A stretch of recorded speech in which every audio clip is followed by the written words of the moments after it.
Hello, Conscious Creatives crew. This is Charlene.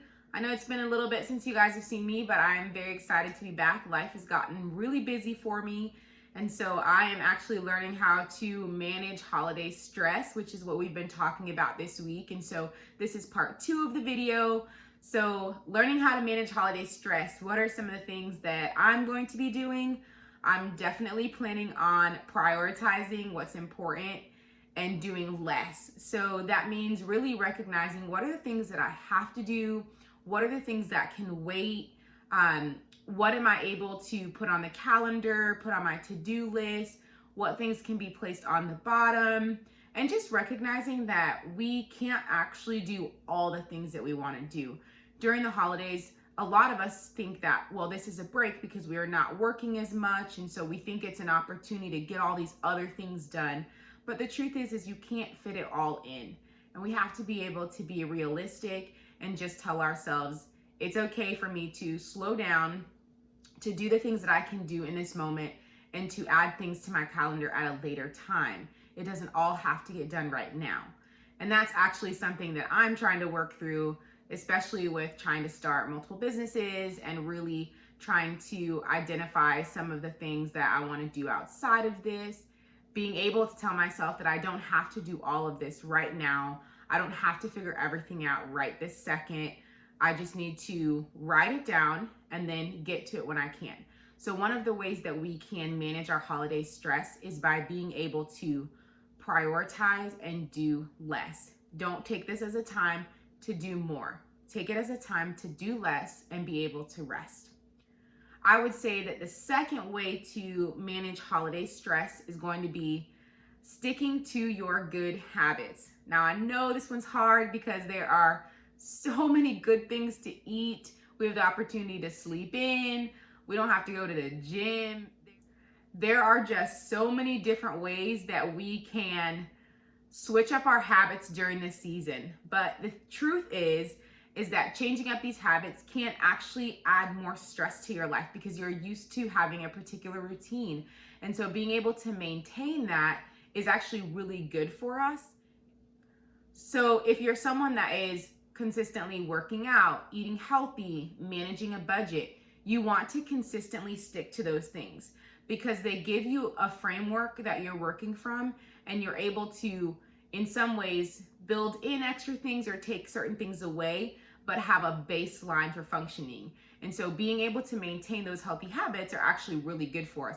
Not to mention, we know that we get more stressed out when we blow our budget because you went over the Christmas budget and now you're trying to figure out, how do I pay back all these things that I charged up, or what do I need to return because I bought myself too many things. And also we know that we don't actually feel any better when we eat all of those extra foods that are so delicious but so unnecessary for us. I'm not saying don't eat anything unhealthy, obviously not. This is the holidays, we're gonna have fun. But being able to say to yourself, okay, I'm going to have 1 or 2 extra treats. I don't actually need to eat all the extra cookies. And I say that right now knowing good and well we just went to Crumble, and I literally just told Shane, okay, this is the last time we're coming here because we do not need to eat these giant cookies anymore, but they're so good, so good. This video is not sponsored by Crumble, but if y'all would like to sponsor us, that would be great because I will definitely promote your cookies. Another way to manage holiday stress is by staying connected. So stay connected to people. This is a time where a lot of loneliness can creep in because people are not around their families or people have lost loved ones. So the holiday season can be very challenging for them, which adds a level of additional stress. So being able to stay connected, not to isolate yourself during this time. And so even if you're not directly in proximity to family and friends, being able to be intentional about reaching out to those people who are your family and friends. And remember, family does not have to be connected by blood. That's whoever you choose to make your family, whoever you choose to call family, that is your family. So being able to stay connected to those people, engaging with friends, spending time with people, even taking the opportunity to go and volunteer and find opportunities to be generous to people has been a really good way to manage your stress during the holidays. So being able to connect with others is one of the best ways to be able to manage your stress during this holiday season.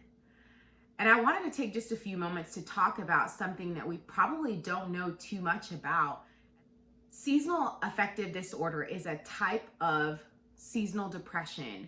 And so this is a change in mood, a change in thinking, and this is predominantly during these winter and fall months. And so people might notice things like feeling sad or feeling lonely. You might notice a change in your appetite, increasing what you're eating, especially carbs. Like that is something that people might turn to during this time.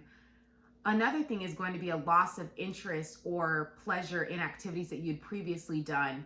You might notice that you are sleeping extra but still feeling really tired, so like having a lack of energy, feeling really drained even though you are getting that extra sleep. Other symptoms of seasonal affective disorder might be things like feeling worthless or guilty, or having trouble concentrating, trouble focusing, trouble really thinking. There might be thoughts of suicide. There might be lots of negative thinking in addition to that. And so this is not something that is super uncommon. So this does happen to people. It usually will start to get better around the springtime as the sun starts coming out a little bit more. People are able to kind of be lifted out of that fog. And so as the sun comes out more and there's more sunlight and people are able to spend more time outside, the symptoms of seasonal affective disorder do start to decrease. But then again, when we get into those fall, winter months, they start to ramp up again. And so there are lots of options for treatment. And so treatment might look like talking with a therapist. It might be medication management. It could be a combination of therapy and medication management. So we just wanted to take this opportunity to again remind you about what you can do to manage that holiday stress in this part 2 video. And so that is going to be to prioritize, do less. It is okay to do less during this season. Rest during the season. The second thing is going to be stick to those good habits. As hard as it is, keep working out, keep eating healthy, keep getting sleep, keep getting water, keep doing those things that are good for you, keep managing that budget, stick with it. It is very important.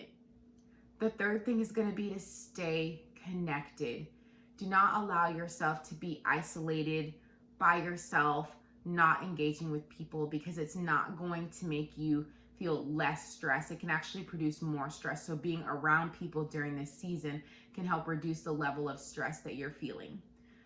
So we hope that you guys have an absolutely wonderful holiday. We definitely want to be able to say Merry Christmas to you all, and whatever holidays that you do celebrate during this time, happy holidays.